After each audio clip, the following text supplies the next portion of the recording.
କାହାଣୀ। हाँ से दिन से महिला को मु सीना कथार हाँ भरी देइथिली, हेले से जो कथाटी कहले से कथा शुणी मु खुशी मध्य हो जाइथिली आउ द्वंद्वरे मध्य पड़ जाइथिली। से महिला जनक कहले कि मो झियो पाई मु आउ बरपात्र खोजिबा अवस्था नहीं, तुमे दयाकरी मो झियो को मो पाखको आनी आस। मु कौन करी किछि बुझी पारु न थाए। ठिकଣା नहीं तांको झियो को खबर देली। से तथ्यज्ञान तो आसी पहुँची गले। डाक्तरखाना रे तांको लुह भरा आखि देखी मो आखिरे मध्य लुह आसीगला। महिला जनक मते तांको पाखको डाकी तांको झियोर हाथ ओ मो हाथ उपरे रखी कहिले कि आजिठू पुओ एई तुमर हेला, ध्यान रखिबो।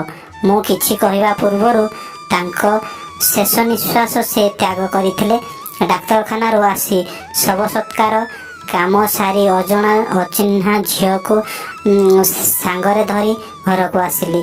आउ आमको देखु देखु माँ खुशी रे हसी देई आखिर दुई ठोपा लुह झरई देला। आउ कहिला मु जाउछि, मु किछि बुझी पारिलिनी।